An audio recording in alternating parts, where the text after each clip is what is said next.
Hello friends, welcome to our YouTube channel TSB classes. तो कैसे हैं आप सब? आई होप आप लोग ठीक होंगे। तो जैसा कि आप सभी को पता है कि आपकी एग्जाम जो है लगभग 1 मंथ के बाद फिक्स है होना ही है। आपका चुनाव तो अब खत्म हो जाएगा, 4 को पूरा फाइनल रिजल्ट आ जाएगा। उसके बाद फिर आपके एग्जाम की प्रोसेस स्टार्ट हो जाएंगी।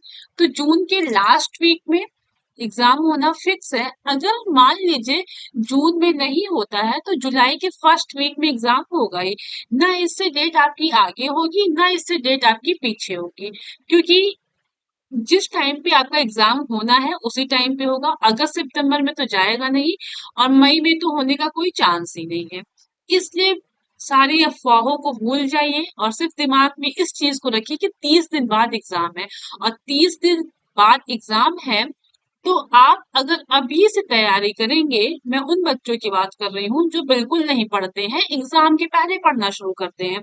तो अगर आप इस टाइम से पढ़ना स्टार्ट करेंगे तो भी आप अच्छे नंबर से पास हो सकते हैं।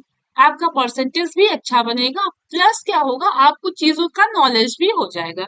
बशर्ते आपको करना क्या है, उसके लिए आपके लिए सीरीज चलाई जा रही है, हर एक सब्जेक्ट का सीरीज चलाया जा रहा है। तो आप उन सीरीज की एक क्लास लीजिए। उसके बाद आप साथ में अपने सीरीज को लिए रहिए, जहां जहां पे करेक्शन कराया जा रहा है वहां पे आप करेक्शन कर लीजिए। एक बार सारे क्लासेस को कर लेंगे तो आपको समझ में आएगा। फिर सेकेंड टाइम क्या करना है, आपको अपनी सीरीज को रिवाइज करना है। 2-3 बार अच्छे से रिवाइज कर लीजिए, चीजें आपको याद हो जाएंगी, है ना। चलिए, अब हम अपना स्टार्ट करते हैं क्वेश्चंस को। देखिएगा, ये आपकी यूपी डीएलएड थर्ड सेमेस्टर वालों की क्लास है, और शैक्षिक मूल्यांकन की सीरीज चलाई जा रही है, जो कि आपका पेपर 1 है। और शैक्षिक मूल्यांकन में आपका बहुविकल्पी हो चुका है, अति लघु जो है वो कराया जा रहा है। तो आज ये आपकी सेकेंड क्लास है। आपको 40 क्वेश्चन पहले क्लास में कराया गया है, आज हम 40 क्वेश्चन फिर से डिस्कस करेंगे, ठीक है। तो स्टार्ट करते हैं क्वेश्चन को बिना टाइम वेस्ट किए।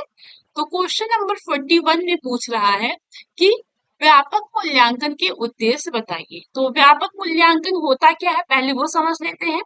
व्यापक मूल्यांकन में क्या होता है कि बच्चों के या छात्रों के सभी पक्षों का मूल्यांकन किया जाता है। अब सभी पक्ष में क्या आएंगे, आपके आपके संज्ञानात्मक पक्ष आएंगे, भावात्मक पक्ष आएंगे, कौशलात्मक पक्ष आएंगे, और व्यवहारात्मक पक्ष आएंगे। ठीक, तो यही आपका व्यापक मूल्यांकन होता है। अब इसका उद्देश्य क्या है, वही सेम चीज है, तो समझिएगा। आपके व्यापक मूल्यांकन का उद्देश्य ये है कि छात्र के जितने भी पक्ष हैं, यानी सभी पक्ष जो हैं, चाहे वो आपका संज्ञानात्मक हो, चाहे वो भावात्मक हो, चाहे वो कौशलात्मक हो, चाहे वो व्यवहारात्मक हो, इन सभी का मूल्यांकन करना ही आपके व्यापक मूल्यांकन का उद्देश्य है। ठीक है, चीजों को समझ लीजिए। अगला क्वेश्चन है आपका, बच्चों की शैक्षिक अभिवृद्धि से आपका क्या आशय है, यानी बच्चों की जो शैक्षिक अभिवृद्धि है उसका क्या आशय है, तो उसको समझेंगे। बच्चों की अभिवृद्धि का आशय है कि बालक के डील डौल एवं भार में वृद्धि, इससे मांसपेशियों तथा शरीर की संरचना में ही नहीं होती, वरन यह आंतरिक अंगों और मस्तिष्क में भी होती है। शैक्षिक अभिवृद्धि का मतलब ये है कि बच्चे के आपके भार में, हाइट में वृद्धि, ठीक, बच्चे की जो मांसपेशियां हैं या जो शरीर की जितनी भी बनावट है उनमें जो है, जो आपका वृद्धि होती है, वही आपका शैक्षिक अभिवृद्धि ये कह सकते हैं। ठीक, बालक के मस्तिष्क में जैसे जैसे अभिवृद्धि होती है, जैसे जैसे आपके बालक के मस्तिष्क का विकास होता है, उसकी सीखने की क्षमता, स्मरण यानी याद रखने की क्षमता, तर्क करने की क्षमता में भी वृद्धि होती है। तर्क करने की क्षमता आना बालक के मस्तिष्क की अभिवृद्धि का ही परिणाम होता है। समझिएगा, अभिवृद्धि का मतलब अभिवृद्धि शब्द को अगर हम समझे तो होता है कि बढ़ना या बड़ा होना, ठीक, ऐसे समझ सकते हैं। आपके शैक्षिक अभिवृद्धि का आशय ये है कि बच्चे के मस्तिष्क में, मांसपेशी में या शरीर की जो भी आंतरिक संरचना है या आंतरिक अंग है उसमें विकास होना, ठीक। और बालक के मस्तिष्क में जैसे जैसे विकास होता है, जैसे जैसे अभिवृद्धि होती है, उसकी सीखने की, याद रखने की, तर्क करने की, सभी चीजों की क्षमता भी बढ़ जाती है, ठीक है। और तर्क करने की क्षमता जब बालक में आ जाती है तो ये आपका जो परिणाम है, यानी ये जो रिजल्ट है, यही आपका अभिवृद्धि का ही परिणाम होता है। आई बात समझ में? चलिए, अब हम अगला क्वेश्चन करेंगे। मूल्यांकन में जोड़ा बनाने वाले प्रश्नों से आपका क्या आशय है? यानी जो मूल्यांकन के थ्रू जो जोड़ा बनाने वाले प्रश्न होते हैं उससे क्या आशय है? तो समझिएगा, जोड़ा बनाने वाले प्रश्नों से आशय है दी गई सूचियां। जोड़ा बनाने वाले प्रश्न यानी मैचिंग वाले जो क्वेश्चंस आते हैं ना, यहाँ पे मान लीजिए आपके कंट्री का नाम हो गया, यहाँ उसके कैपिटल कैपिटल का हो गया, जैसे यहाँ इंडिया हो गया, यहाँ दिल्ली हो गया, आपका लंदन हो गया, पेरिस हो गया, तो आपको सही ऐसे मिलान करना है, वही आपके जोड़ा बनाने वाले प्रश्न होते हैं। तो जोड़ा बनाने वाले प्रश्नों से आशय है दी गई सूचियां दो अथवा दो से अधिक में एक सूची के एकांशों को दूसरी सूची के एकांशों से मिलाना या जोड़ा बनवाया जाता है। ठीक, आपके दो कॉलम दिए रहेंगे या दो मतलब सूची दी रही होगी, एक को दूसरी सूची में से मिलाना होता है जिसमें उसका सही आंसर होता है। चलिए अगला क्वेश्चन देखेंगे। क्रियात्मक शोध का उद्देश्य बताइए। तो क्रियात्मक शोध का उद्देश्य बताना है। तो क्रियात्मक शोध का उद्देश्य क्या होता है कि शिक्षा जगत के लोगों द्वारा ठीक संस्था सामान्य परिस्थितियों में वैज्ञानिक पद्धतियों का प्रयोग करने हेतु शिक्षा जगत की समस्याओं का समाधान करना। देखिए क्रियात्मक शोध जो होता है ना, वो आपके छोटे लेवल पे भी होता है, बड़े लेवल पे भी होता है। तो जो भी हमारे मतलब कि समस्याएं हैं, जो भी प्रॉब्लम्स हैं, उनको वैज्ञानिक ढंग से या वैज्ञानिक तरीके से उन समस्याओं का समाधान जब आपके वैज्ञानिक वगैरह करते हैं या जो शिक्षक शोध वगैरह हैं, जब वो लोग आपके वैज्ञानिक ढंग से ठीक इन चीजों का समस्या का समाधान करते हैं, तो वही आपका क्रियात्मक शोध होता है। तो इसका उद्देश्य यही है, क्रियात्मक शोध का उद्देश्य यही है कि हमारे संसार में लोगों के द्वारा या किसी संस्था में या किसी विद्यालय में जो भी कठिनाइयां जो भी समस्याएं आ रही हैं, उन्हीं को वैज्ञानिक पद्धति के द्वारा या मनोवैज्ञानिक ढंग से उन कठिनाइयों को उन समस्याओं को दूर करना, ये आपके क्रियात्मक शोध का उद्देश्य होता है। बात आई समझ में? अब हम बढ़ते हैं अगले क्वेश्चन की ओर। आपका अगला क्वेश्चन है क्रियात्मक शोध से क्या तात्पर्य है? तो समझिएगा, क्रियात्मक शोध से आशय उस व्यवहारिक शोध से है जिससे विद्यालय से संबंधी लोग द्वारा अनुभव की जाने वाली समस्याओं के वैज्ञानिक ढंग से हल करने की प्रयास स्वयं उनके द्वारा किया जाता है। क्रियात्मक शोध जो होता है यह एक व्यवहारिक शोध है। ठीक, बात करते हैं विद्यालय के बारे में। बाकी आपके हमारे संसार को लेके या हमारे जो आपकी चीजें हैं वर्ल्ड में या हमारे देश में, हमारे अन्य क्षेत्रों में जो भी समस्याएं होती हैं, उनका भी क्रियात्मक शोध होता है, चाहे वो कृषि का क्षेत्र हो, चाहे वो आपका जो है वैज्ञानिक क्षेत्र हो, है ना, हर एक क्षेत्र में क्रियात्मक शोध होता है। तो हमारा शिक्षा से संबंधित है, तो हम अपने शिक्षा से संबंधित चीजों को पढ़ रहे हैं। तो आपकी क्रियात्मक शोध का आशय उस व्यवहारिक शोध से है जिसमें क्या होता है कि विद्यालय विद्यालय से संबंधी लोग ठीक विद्यालय से संबंधित लोग द्वारा अनुभव की जाने वाली समस्याओं। अब देखिएगा बच्चे तो होंगे नहीं, उनको तो इतना अनुभव होगा नहीं। विद्यालय से संबंधित लोग यानी आपके टीचर हो सकते हैं, हेडमास्टर हो सकते हैं, निरीक्षक जो होते हैं वो हो सकते हैं। उनके अनुभव के द्वारा आपके विद्यालय में जो भी समस्याएं आती हैं उनको वैज्ञानिक ढंग से या फिर मनोवैज्ञानिक ढंग से हल करने का प्रयास जो है वो क्रियात्मक शोध कहलाता है। चीजों को समझ में आया? कुछ भी टफ नहीं है। आपके स्कूल में, आपके विद्यालय में जो समस्याएं आती हैं, ठीक, इन समस्याओं को हल करने के लिए आपके स्कूल्स के जो टीचर है, हेडमास्टर है, निरीक्षक है, ये क्या करते हैं कि इनके द्वारा इनको जो अनुभव होता है उसके आधार पर ये मनोवैज्ञानिक ढंग से इन समस्याओं को अपने प्रयास से हल करने की या फिर उन कठिनाइयों को अपने प्रयास से दूर करने की कोशिश करते हैं। यही आपका क्रियात्मक शोध है। ठीक, चलिए अगला क्वेश्चन देखेंगे। न्यायदर्श से आपका क्या न्यायदर्श से आप क्या समझते हैं? तो न्यायदर्श को इंग्लिश में सैंपल बोलते हैं। तो समझिएगा, न्यायदर्श से तात्पर्य किसी जनसंख्या से चुने गए उस छोटे समूह से है जिनका चयन इस प्रकार किया गया है कि वे संपूर्ण जनसंख्या का पर्याप्त प्रतिनिधित्व करते हों। ये आपका 2022 में क्वेश्चन पूछा हुआ है। इसको इसके थ्रू समझेंगे तो आसानी से समझ में आएगा। न्याय दर्श क्या होता है? मान लीजिए हमारा ये इंडिया है, ठीक, आपका ये क्या है, इंडिया है। ठीक, आपका ये इंडिया है, थोड़ा मैप सही नहीं बना है, आप मान के चलते हैं कि ये इंडिया का मैप है। तो इसमें क्या है, बहुत सारी जनसंख्या है कि नहीं है? तो इस पूरी जनसंख्या में से एक छोटे समूह को चुनना, ठीक, इस प्रकार इस छोटे समूह को चयन करना कि यह जो हम चुने हैं ना, यही पूरे जनसंख्या का प्रतिनिधित्व करे। चुनाव का टाइम चल रहा है, आप सभी को पता है। पिछला जो है वो देखते हैं। सभी जनसंख्या ने आपके मोदी जी को चुना, ये आपके प्राइम मिनिस्टर बने। अब यही आपकी पूरी जनसंख्या यानी पूरी इंडिया को प्रतिनिधित्व कर रहे हैं। तो वही चीज है।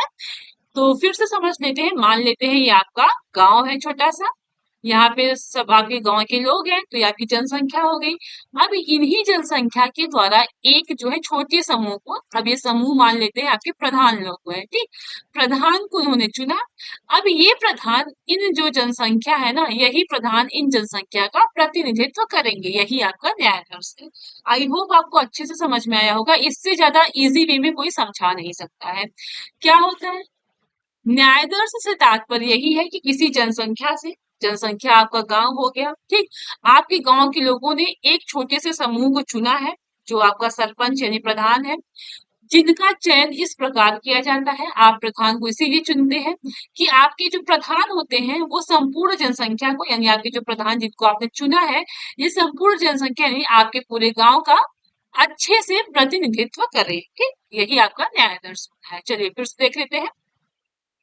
न्यायाधीश से तात्पर्य किसी जनसंख्या से चुने गए उस छोटे समूह से है, जिनका चयन इस प्रकार किया गया है कि वे संपूर्ण जनसंख्या का प्रतिनिधित्व करते हुए, ये आपका न्यायाधीश होता है। ठीक है, समझ में आ रहा है कि नहीं? कमेंट के थ्रू जरूर बताइएगा। अगला क्वेश्चन समझिएगा। क्रियात्मक शोध के उपकरण के अंतर्गत अवलोकन का क्या तात्पर्य है? तो देखिएगा, क्रियात्मक शोध के उपकरण के रूप में अवलोकन से आशय है कि उस शोध में ली जाने वाली जनसंख्या के किसी कार्य अथवा व्यवहार को देखना, अवलोकित करना, जिससे उसके वांछित कार्य व्यवहार के विषय में निर्णय लिया जा सके। क्रियात्मक शोध के उपकरण अभी हम लोगों ने कल की क्लास में पढ़ा था। आपका अवलोकन है, साक्षात्कार है, और आई थिंक तीसरा क्या है याद नहीं आ रहा है। साक्षात्कार, अवलोकन, तीसरा अभी मैं आपको थोड़ी देर में बताती हूँ, अभी याद नहीं आ रहा है। तो आपका ये क्या है, उपकरण है। तो अवलोकन का क्या तात्पर्य है वो पूछा जा रहा है। तो आपका जो अवलोकन है ना, अवलोकन को इंग्लिश में बोलते हैं ऑब्जर्वेशन, ठीक। तो ऑब्जर्वेशन क्या होता है कि ये क्रियात्मक शोध का एक उपकरण है। तो समझ लेते हैं, अगर कोई समस्या आ रही है तो उस समस्या को हम चीजों को देखेंगे, है ना, उसको ऑब्जर्व करेंगे, कहाँ पे क्या समस्या आ रही है, किसको किस तरह से दूर किया जा सकता है। तो यही आपके अवलोकन का कार्य होता है। तो वही कहा जा रहा है कि क्रियात्मक शोध के जो उपकरण अवलोकन है, उसका आशय ये है उस शोध में ली जाने वाली जनसंख्या के किसी कार्य अथवा व्यवहार को देखना, यानी जो हम क्रियात्मक शोध कर रहे हैं उसमें जो भी आपके एलिमेंट्स हैं, ठीक, उनका क्या कार्य है, उनका क्या व्यवहार है, उसको देखना, ठीक है, अवलोकित करना, उसको ऑब्जर्व करना, जिससे उसके वांछित कार्य व्यवहार के विषय में निर्णय लिया जा सके। यानी जिसके लिए हम यह क्रियात्मक शोध कर रहे हैं उसके व्यवहार को जांचना, उसके कार्य को देखना, फिर उसके अकॉर्डिंग हम उस, मतलब कि आपके कार्य के विषय में हम निर्णय ले सके, यही आपका अवलोकन होता है। इन शॉर्ट समझे तो अवलोकन क्या होता है, चीज जो भी आपकी क्रियात्मक सोच से संबंधित जो भी आपके कार्य हैं उनको अवलोकित करना, उनको देखना कि चीजें किस प्रकार से हो रही हैं, ताकि हम बाद में अच्छे से डिसीजन ले सके। ठीक, चलिए अगला क्वेश्चन देखेंगे। क्रियात्मक शोध के अंतर्गत प्रदत्त विश्लेषण का आशय बताइए। तो प्रदत्त विश्लेषण क्या है वो समझेंगे। क्रियात्मक शोध में प्रयुक्त उपकरण के माध्यम से संकलित प्रदत्तों का निष्कर्ष प्राप्त करने की दृष्टि से सांख्यिकी आदि के प्रयोग द्वारा विश्लेषण करना प्रदत्त विश्लेषण कहलाता है। ऐसे समझिएगा, प्रदत्त प्रदत्त विश्लेषण क्या होता है कि पहले हम क्रियात्मक शोध करने से पहले की स्थिति को देखते हैं, जब हम क्रियात्मक सोच कर लेते हैं उसके बाद की स्थिति को देखते हैं, फिर दोनों में क्या डिफरेंसेस है उसके हिसाब से हम चीजों का निष्कर्ष निकालते हैं, यही आपका प्रदत्त विश्लेषण होता है। ठीक, क्रियात्मक शोध में जो उपकरण के माध्यम से संकलित प्रदत्त यानी जो भी चीजें हमने इकट्ठा करके रखा है उसका निष्कर्ष निकालना ही आपका प्रदत्त विश्लेषण होता है। ठीक, छोटी सी चीजों में आसान लैंग्वेज में समझ लीजिए। अगला आपका क्वेश्चन है शून्य परिकल्पना का अर्थ समझाइए। तो शून्य परिकल्पना का अर्थ क्या है वो देखेंगे। शून्य परिकल्पना एक प्रकार से नकारात्मक परिकल्पना होती है। शून्य यानी जीरो यानी कुछ नहीं, इसलिए यहाँ पे नकारात्मक परिकल्पना बता दिया गया है कि आपका जो शून्य परिकल्पना होता है ना वो एक प्रकार से नकारात्मक परिकल्पना होती है, जिससे यह मानकर चलते हैं कि दो चरों में कोई संबंध नहीं है या दो समूहों में किसी विशेष चर के आधार पर कोई अंतर नहीं है। शून्य यानी कुछ नहीं, तो शून्य परिकल्पना क्या है, एक प्रकार से नकारात्मक परिकल्पना है। हम यह मान के चलते हैं कि आपके जो दो चर हैं उनके बीच में कोई संबंध नहीं है, दो समूह या तो है उनके विशेष चर के आधार पर कोई भी अंतर नहीं है, यही आपका शून्य परिकल्पना कहलाता है। अगला है आपका क्रियात्मक शोध के चरण क्या है। क्रियात्मक शोध के चरण हमने पढ़ा था, पहला आपका समस्या का चयन होता है और लास्ट वाला आपका निष्कर्ष होता है। अब हम देख लेंगे वैसे 6 होते हैं, इसमें आपका एक कैसे बढ़ गया वो पता नहीं। चलिए देखते हैं। जब सबसे पहले हम क्या करेंगे, समस्या का चयन करेंगे, कौन सा समस्या है, फिर हम समस्या को परिभाषित करेंगे, फिर हम समस्या का सीमांकन करेंगे। ठीक, उसके बाद समस्या के संभावित कारणों का पता लगाना और कारणों का विश्लेषण। ठीक, सबसे पहले समस्या को हम ढूंढेंगे, समस्या को चुनेंगे, फिर आपको समस्या को परिभाषित करेंगे। ये वाला आपका इतना जो है इम्पोर्टेंट नहीं है। फिर तीसरा क्या होगा, हम समस्या के कारण का पता करेंगे। ठीक, उसके बाद क्रियात्मक परिकल्पना निर्माण करेंगे, फिर आपका अविकल्प निर्माण एवं उपकरणों का विकास करेंगे, फिर आपका विश्लेषण करेंगे, फिर आपका निष्कर्ष करेंगे। यह आपके क्रियात्मक शोध के 6 चरण है। ठीक है, चलिए अगला क्वेश्चन देखेंगे। सतत तथा व्यापक मूल्यांकन किसके द्वारा शुरू की गई है। तो सतत तथा व्यापक मूल्यांकन भारत के केंद्रीय माध्यमिक शिक्षा बोर्ड यानी आपका एनसीईआरटी द्वारा शुरू किया गया है, वो भी आपके 2009। ठीक, चलिए अगला क्वेश्चन है निबंधात्मक परीक्षा के प्रकार बताइए। तो आपका जो निबंधात्मक परीक्षा होता है वो थोड़ा इसका जो आंसर होता है वो थोड़ा विस्तारित रूप में होता है ना, तो इसलिए आपकी निबंधात्मक परीक्षा के 2 प्रकार हैं, एक तो लघु उत्तरी और दूसरा आपका दीर्घ उत्तरी। ठीक है, अगला क्वेश्चन देखेंगे हम, विश्वसनीयता किसे कहते हैं। विश्वसनीयता किसे कहते हैं ये हम देखेंगे। तो विश्वसनीयता किसी परीक्षण पर व्यक्ति के प्राप्तांकों की संगति है, अर्थात यदि एक व्यक्ति की परीक्षा किसी परीक्षण पर बार बार ली जाए और प्रत्येक बार वह व्यक्ति समान प्राप्तांक अर्जित करता है तो वह परीक्षण विश्वसनीय कहा जाता। विश्वसनीय को ऐसे समझते हैं, मान लीजिए एक व्यक्ति है उसकी हम परीक्षा ले रहे हैं और उसका रिजल्ट ये है। ठीक, अब इसी व्यक्ति की हम परीक्षण बार बार करेंगे और रिजल्ट अगर सेम आता है आपका तो ये आपका परीक्षण विश्वसनीय कहा जाएगा। ठीक, अब हम अगला क्वेश्चन देखेंगे। 18 में पूछा हुआ है, अगला क्वेश्चन देखेंगे आपका 18 और 22 में पूछा हुआ है, निदानात्मक परीक्षण किस प्रकार के छात्रों को दिया जाता है। तो निदानात्मक परीक्षण की मुख्य उद्देश्य क्या है, क्वेश्चन आपका अलग है, मतलब 2 बार पूछा है, 2 तरीके से घुमा के पूछा है, तो समझिएगा। निदानात्मक परीक्षण एक ऐसा परीक्षण है जिसके आधार पर जटिल विषय वस्तु को सूक्ष्म इकाई में बालक की विशिष्टता और कमियां परिलक्षित होती हैं। नैदानिक शिक्षण द्वारा यह पता लगाने का प्रयास किया जाता है कि पाठ्य वस्तु का कौन सा भाग किस मात्रा में सीखा गया है तथा कितना भाग छात्र सीखने में असमर्थ रहता है। निदान परीक्षण व्यक्ति की जांच करने के पश्चात किसी एक या अधिक क्षेत्रों में छात्र की विशेषताओं तथा कमियों को व्यक्त करता है।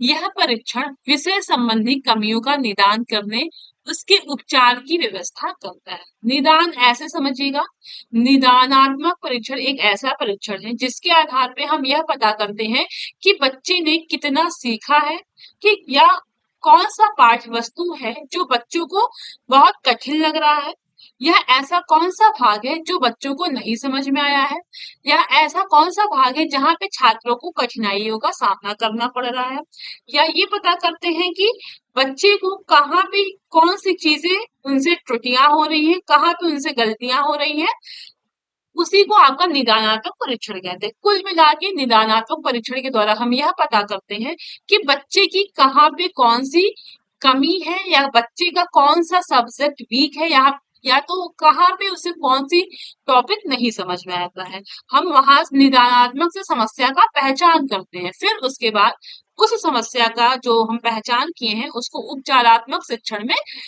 उस समस्या का समाधान करते हैं। ठीक, चीजें कुछ समझ में आया। अब हम अगला क्वेश्चन देखेंगे। क्वेश्चन नंबर 55 है आपका, मूल्यांकन से आपका क्या अभिप्राय है। ठीक, तो मूल्यांकन से अभिप्राय मूल्य के अंकन से है। अब वही चीजें बार बार आ रहा है आपका, घुमा फिरा के आंसर लिखा हुआ है, चीजें बट सेम है। मूल्यांकन का अभिप्राय क्या है, मूल्य के अंकन से है। शिक्षा में मूल्यांकन से तात्पर्य विद्यार्थियों द्वारा प्राप्त किए गए शिक्षण के उद्देश्यों की सीमा ज्ञात करने की प्रक्रिया से लिया जाता है। अब देखिए, मूल्यांकन से अभिप्राय क्या है, मूल्य के अंकन से। और शिक्षा में देखा जाए तो मूल्यांकन का तात्पर्य ये है कि विद्यार्थी द्वारा प्राप्त किए गए शिक्षण उद्देश्य की सीमा, यानी बच्चों के द्वारा शिक्षण उद्देश्य को उन्होंने कितना प्राप्त किया है, उनको पता करने की प्रक्रिया ही आपकी मूल्यांकन कहलाती है। ठीक, अगला क्वेश्चन देखेंगे। शैक्षिक मापन किसे कहते हैं।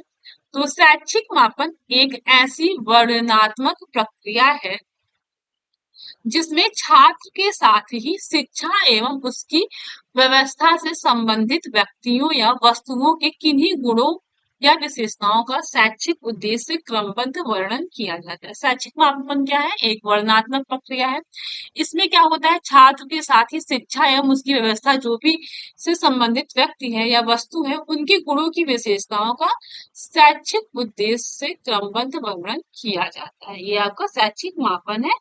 हालांकि एग्जाम में पूछता नहीं है जल्दी। अब हम क्वेश्चन 57 देखेंगे। यहाँ से एग्जाम में कॉन्टिन्यू एग्जाम में पूछा हुआ है, 2018 में आया हुआ है। ये क्वेश्चन ऑब्जेक्टिव में भी हमने किया था। क्रियात्मक शोध का मूल मंत्र क्या है। तो क्रियात्मक शोध का मूल मंत्र यही है कि समस्या हमारी और समाधान भी हमारा। ये आपका क्रियात्मक शोध का मूल मंत्र है। क्या मूल मंत्र है, समस्या हमारी और हल भी हमारा। ठीक, चलिए अगला क्वेश्चन देखेंगे। शैक्षिक शोध क्या है, आपका 19 और 22 में पूछा हुआ क्वेश्चन है। तो शैक्षिक अनुसंधान, छात्र अध्ययन, शिक्षण विधि, शिक्षण प्रशिक्षण और कक्षा गतिकी जैसे विभिन्न पहलुओं पर किया जाता है। जो शोध शिक्षा संबंधी समस्याओं पर किया जाता है उसे शैक्षिक अनुसंधान कहा जाता है।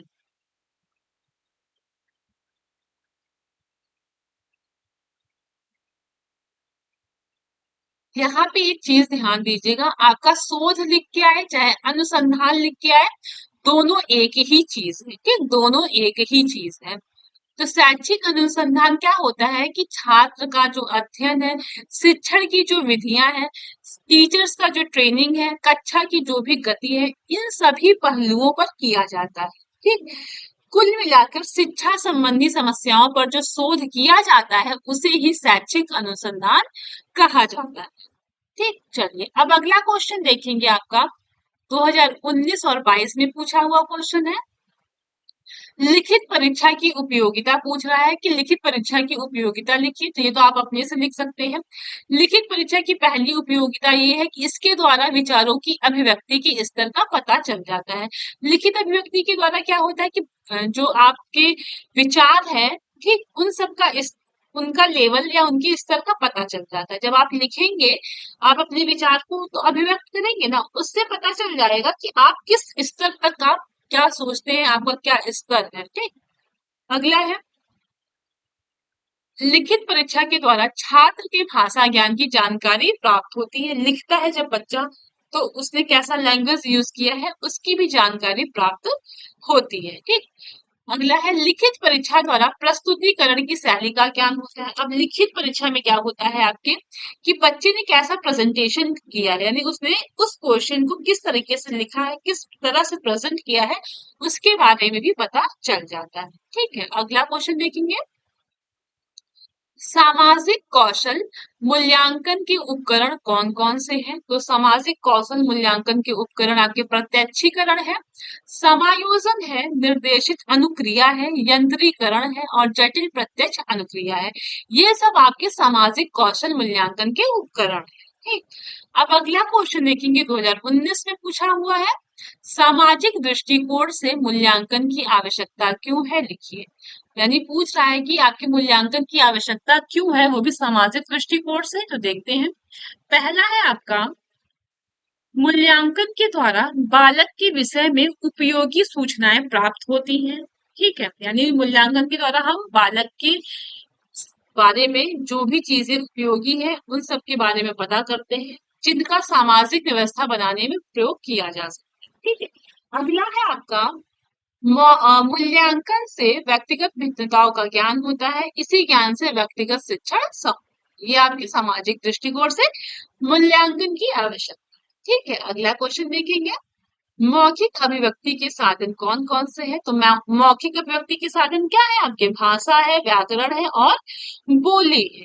ठीक, चलिए अगला क्वेश्चन देखेंगे, क्रियात्मक शोध की शिक्षा में आवश्यकता बताइए। यानी क्रियात्मक शोध की क्या आवश्यकता है हमारे शिक्षा विभाग में, उसके बारे में क्वेश्चन पूछ रहा है। देखिए सारे क्वेश्चन पूछे हुए क्वेश्चन है। तो पहला है आपका, विद्यालय की कार्य प्रणाली में सुधार एवं विकास करना। क्रियात्मक शोध की पहली आवश्यकता तो ये है कि हमारा जो स्कूल है, हमारा जो विद्यालय है, उसकी जो कार्य प्रणाली है उसमें सुधार करना और विकास लाना। ठीक, ये आपके क्रियात्मक शोध का पहला आवश्यकता है। दूसरी आवश्यकता क्या है? छात्रों एवं शिक्षकों में प्रजातंत्र के वास्तविक गुणों का विकास। ठीक। और तीसरी आवश्यकता क्या है? विद्यालय के जो कार्यकर्ता हैं, शिक्षक है, प्रधानाचार्य हैं, प्रबंधक हैं और निरीक्षक है, इनके बारे में वैज्ञानिक दृष्टिकोण का विकास करना। ये आपकी क्रियात्मक शोध की शिक्षा में आवश्यकता है। अब हम बढ़ते हैं अगले क्वेश्चन की ओर। उपचारात्मक शिक्षण की कोई दो विधियां लिखिए। आपकी उपचारात्मक शिक्षण की दो विधियां लिखना है।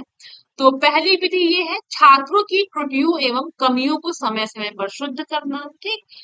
अगला है आपका, प्रत्येक छात्र के अधिगम संबंधी दोषों पर व्यक्तिगत रूप से ध्यान देना। आपकी उपचारात्मक शिक्षण की दो विधि कौन कौन सी है? पहले तो ये है कि छात्रों की त्रुटि है या जो कमी है उनको समय समय पर शुद्ध करना। ठीक, यानी छात्रों की तरह जो भी कमी आ रही है, जो भी त्रुटि आ रही है, उनको समय समय पर सही करना। और दूसरा है आपका, छात्र के अधिगम संबंधी दोषों पर व्यक्तिगत रूप से ध्यान देना। ये आपके उपचारात्मक शिक्षण की दो विधि है। चलिए अगला क्वेश्चन देखेंगे, मूल्यांकन की दो विशेषताएं लिखिए। तो मूल्यांकन का पहला विशेषता तो यही है कि एक यह व्यापक प्रक्रिया है और दूसरा विशेषता तो ये है कि आपकी जो मूल्यांकन है वो लगातार चलने वाली प्रक्रिया होती है। ठीक, 22 में पूछा हुआ है। अगला क्वेश्चन देखेंगे, ये भी आपका 22 में पूछा हुआ है। पूछ रहा है क्वेश्चन में, सतत मूल्यांकन के दो महत्व लिखिए। तो देखते हैं, इसको शिक्षण अधिगम प्रक्रिया के अभिन्न अंग के रूप में समझा जा सकता है। आपका जो सतत मूल्यांकन है, इसको क्या किया जा सकता है कि शिक्षण अधिगम प्रक्रिया का एक बहुत ही इम्पोर्टेंट पार्ट है, इस रूप में यह समझा जा सकता है। ठीक है। दूसरा है आपका, इसमें अधिगम करता बालक के संपूर्ण व्यक्तित्व के विकास पर ध्यान देते हैं। यानी इसमें जो आपके टीचर्स होते हैं वो बालक के संपूर्ण पर्सनालिटी के विकास पर ध्यान देंगे। ठीक, अगला क्वेश्चन है, शैक्षिक नवाचारों के उद्देश्य बताइए। तो देखते हैं शैक्षिक नवाचार के क्या उद्देश्य हैं। तो पहला है आपका, शिक्षा में शिक्षण नवाचारों के प्रयोग का मुख्य उद्देश्य शिक्षण व्यवस्था को विश्व स्तरीय प्रतिस्पर्धा में आगे पहुंचाना है।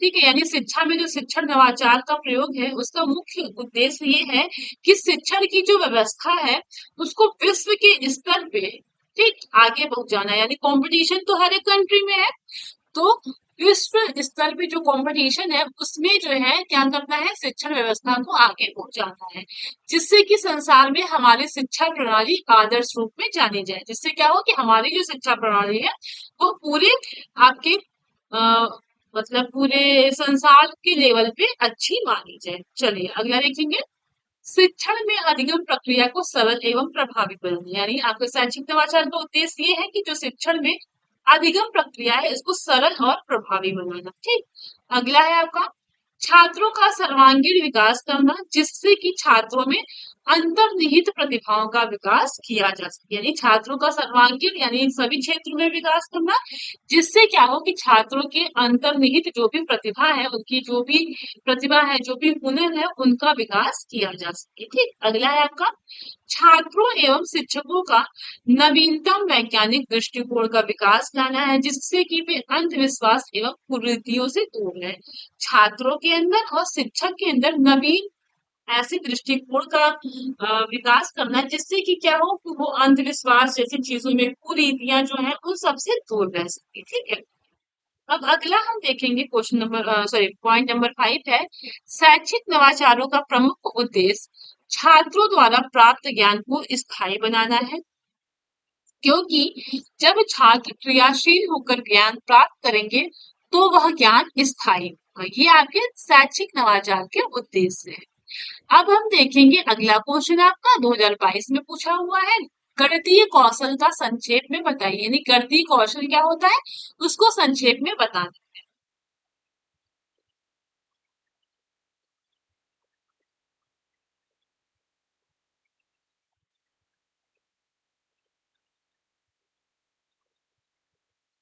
चलिए अगला क्वेश्चन देखेंगे गणितीय कौशल को संक्षेप में बताइए।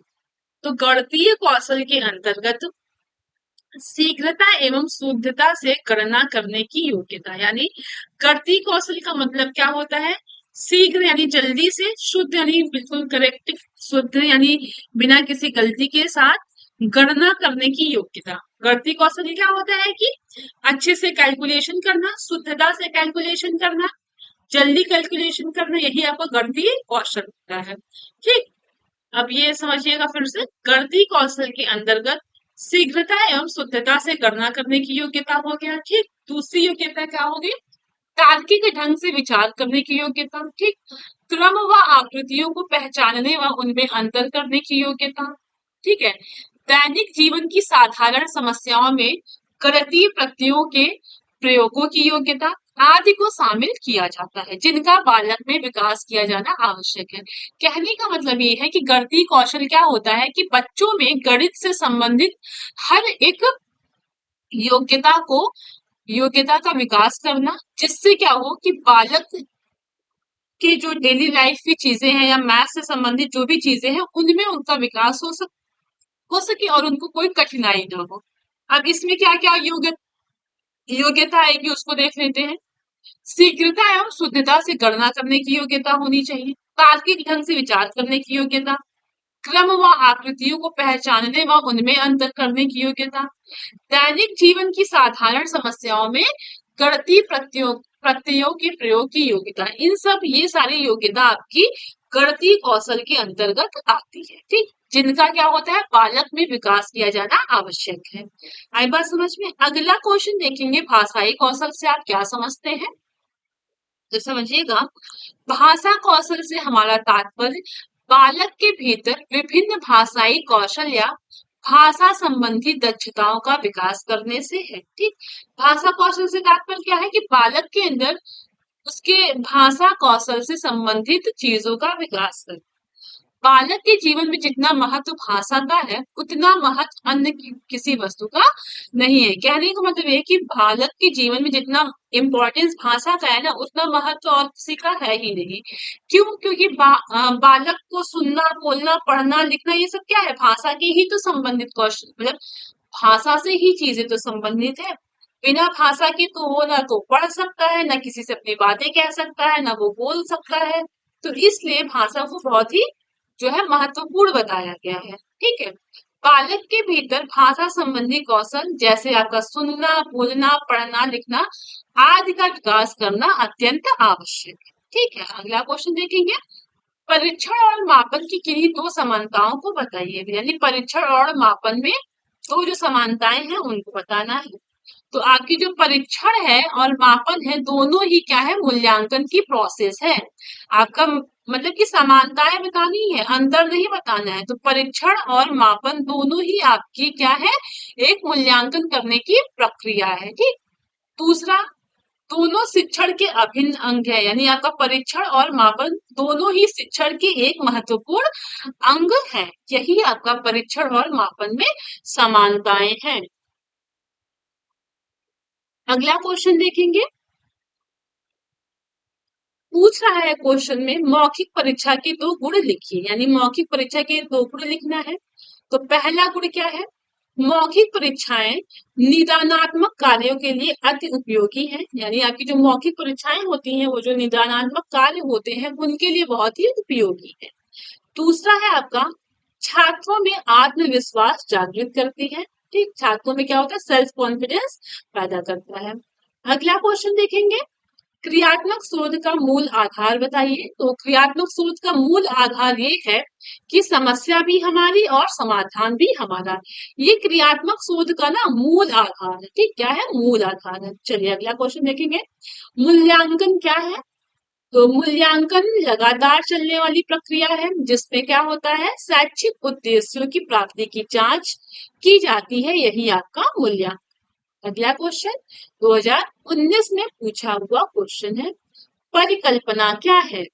तो समस्या का प्रस्तावित उत्तर ही परिकल्पना है। ठीक, समस्या का प्रस्तावित उत्तर ही आपका क्या है, परिकल्पना है। दूसरों शब्दों में यह कह सकते हैं कि समस्या समाधान का पूर्व अनुमान ही परिकल्पना है, यानी जो समस्या है उस समस्या के समाधान का जो पहले से ही हम अनुमान लगा लेते हैं वही आपका परिकल्पना है। ठीक है, फिर से देख लेते हैं, समस्या का प्रस्तावित उत्तर ही परिकल्पना है, या तो ये कह सकते हैं समस्या समाधान का पूर्व अनुमान ही परिकल्पना है। परिकल्पना को क्रियात्मक परिकल्पना भी कहते हैं। ठीक है, अगला क्वेश्चन देखेंगे, परिकल्पना को अन्य किन किन नामों से जानते हैं। तो परिकल्पना को क्रियात्मक परिकल्पना तथा उपकल्पना के नाम से भी जानते हैं। आपका जो परिकल्पना है उसको हम क्रियात्मक परिकल्पना तथा उपकल्पना के नाम से भी जानते हैं। अगला क्वेश्चन देखेंगे, जिसके द्वारा व्यक्ति की विभिन्न योग्यताओं का मापन उसके व्यक्तित्व एवं रुचियों का अध्ययन किया जाता है वह क्या कहलाता है। तो वह आपका मूल्यांकन कहलाता है। ठीक, जिसके द्वारा क्या होता है, अगला क्वेश्चन है, जिसके द्वारा व्यक्ति की विभिन्न योग्यताओं का मापन किया जाता है उसके व्यक्तित्व एवं रुचियों का अध्ययन किया जाता है वह आपका मूल्यांकन कहलाता है। ठीक, अगला क्वेश्चन है, क्रियात्मक शोध के अंतर्गत निर्देशित प्रथम चरण क्या कहलाता है। तो क्रियात्मक शोध के अंतर्गत जो पहला चरण होता है उसमें क्या होता है, हमने अभी पढ़ा था, उसमें सबसे पहले हम समस्या की पहचान करते हैं। ठीक है, चलिए अगला क्वेश्चन देखेंगे, शैक्षिक मापन का क्या अर्थ है। तो वेस्ले के अनुसार मापन मूल्यांकन का उपभाग है।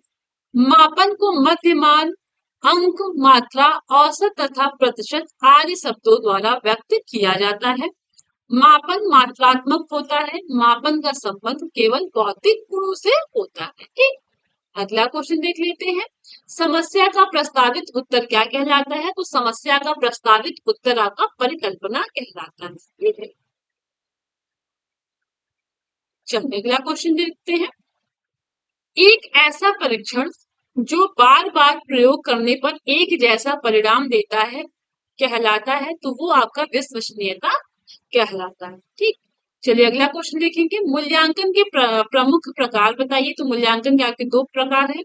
पहला है आपका परिणामात्मक मूल्यांकन, इसमें आपका लिखित परीक्षा, मौखिक परीक्षा और प्रायोगिक परीक्षा आता है। ठीक, दूसरा है आपका गुणात्मक मूल्यांकन, तो इसमें क्या होता है, इंटरव्यू हो गया, अवलोकन हो गया, घटनावृत्त हो गई और जांच सूची और स्तर माप, ये आपके गुणात्मक मूल्यांकन के अंतर्गत आते हैं। ठीक, अगला क्वेश्चन देखेंगे, पूछ रहा है क्वेश्चन में कि फॉर्मेटिव रचनात्मक मूल्यांकन किसे कहते हैं। तो आपका रचनात्मक मूल्यांकन वह मूल्यांकन है जिसके द्वारा क्या होता है, छात्रों के प्रारंभिक ज्ञान का मूल्यांकन होता है। रचनात्मक मूल्यांकन में क्या होता है कि बच्चों का जो प्रारंभिक ज्ञान है ना उसका मूल्यांकन किया जाता है।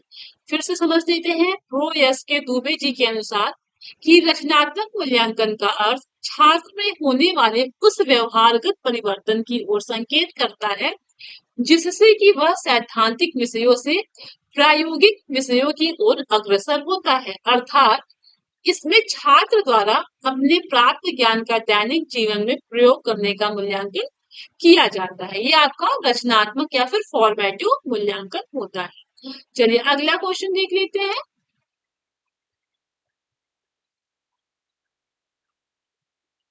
पूछ रहा है क्वेश्चन में कि मूलभूत शोध का दूसरा नाम क्या है।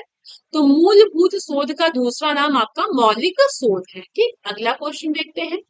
शून्य परिकल्पना क्या है। तो आपकी शून्य परिकल्पना जो है वो निर्देश रहित परिकल्पना होती है, यानी शून्य यदि कुछ भी नहीं, जीरो, तो इसका कोई निर्देश नहीं होता है। अगला क्वेश्चन है नकारात्मक परिकल्पना क्या है, उदाहरण दीजिए।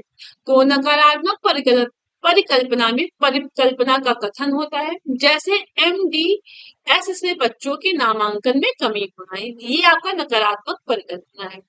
अगला क्वेश्चन देखेंगे, दक्षता आधारित मूल्यांकन से आप क्या समझते हैं। 18 और 23 में पूछा हुआ है। तो दक्षता आधारित मूल्यांकन में छात्र ने किसी कार्य को कितनी श्रेष्ठता से पूरा किया है, इस बात पर विशेष ध्यान दिया जाता है। यही आपका दक्षता आधारित मूल्यांकन है। अगला क्वेश्चन देखेंगे, व्यापक मूल्यांकन क्या है। ये 2019 में पूछा हुआ है। व्यापक मूल्यांकन वह मूल्यांकन है जिसके द्वारा बालकों के क्रियात्मक पक्ष, भावात्मक पक्ष एवं संज्ञानात्मक पक्ष का मूल्यांकन दक्षता आधारित मूल्यांकन के साथ होता है, वही आपका व्यापक मूल्यांकन कहलाता है। ठीक है, आई बात समझ में। तो देखिएगा हमने आज टोटल कितना क्वेश्चन किया, आई थिंक 47 क्वेश्चन डिस्कस किया है। तो ये था आपका शैक्षिक मूल्यांकन की सेकंड क्लास। कल इससे आगे की क्लासेस को कंटिन्यू करेंगे। आई होप आपको क्वेश्चंस अच्छे से समझ में आ रहा होगा। जो बच्चा पहली बार पढ़ रहा है ना, उसको थोड़ी समस्या होगी। जो बच्चे क्लास करके पढ़ रहे हैं उनको कोई प्रॉब्लम नहीं होगी। हालांकि जो बच्चे बिल्कुल नहीं पढ़े हैं वो एक दो बार रिवाइज करेंगे ना, तो चीजें उनको समझ में आ जाएंगी। तो चलिए क्लास को यही एंड करते हैं, कल की क्लास में मिलेंगे। और अगर चैनल पे आप नए हैं तो चैनल को सब्सक्राइब जरूर करिएगा। एक कमेंट तो बनता है हमारे मेहनत के लिए और एक लाइक भी बनता है। तो लाइक करिएगा, शेयर करिएगा, कमेंट करिएगा, चैनल को सब्सक्राइब करिएगा। मिलते हैं कल की क्लास में। क्लास कैसी लगी जरूर बताइएगा। फिर ओके, थैंक यू।